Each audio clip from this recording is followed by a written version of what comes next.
කොළඹ ජනාධිපති ලේකම් කාර්යාලය ඉදිරිපිට මාරාන්තික උපවාසයේ 6 වෙනිදාත් ඊයේ දවසේදී රෝහල්ගත කර තිබෙනවා. ඒ අනුව මේ වන විට 8 වෙනි දිනටත් මාරාන්තික උපවාසය ක්‍රියාත්මක වනවා.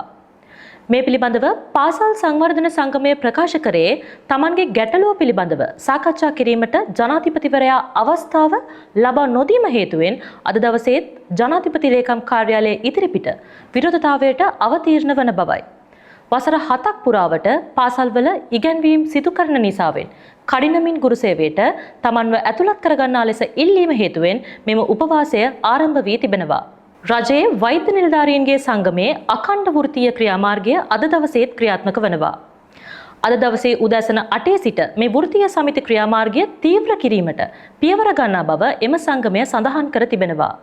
ඉල්ලීම් කීපයක් මුල් කර ගනිමින් රජයේ වෛද්‍ය නිලධාරීන්ගේ සංගමය පසුගිය 26 වෙනිදා සමස්ත රෝහල් ආවරණය වන පරිදි මේ වෘත්තීය ක්‍රියාමාර්ගය ආරම්භ කර තිබෙනවා. අදාළ ඉල්ලීම් සඳහා සාධනීය විසඳුම් ඉදිරිපත් කිරීමට සෞඛ්‍ය අමාත්‍යාංශය අපොහොසත් වී ඇති බවත් අද සිට එම වෘත්තීය ක්‍රියාමාර්ගය තීව්‍ර කරමින් ඉදිරියටත් පවත්වාගෙන යන බවත් ඔවුන් සඳහන් කළා.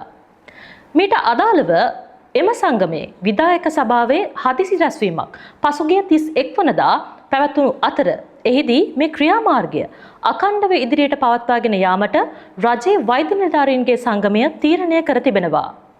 තවත් මෙවැනි කාලින පුවත් දැනගන්න දිනපතා Island Voice Daily Roundup සමග දිගටම රැඳී සිටින්න.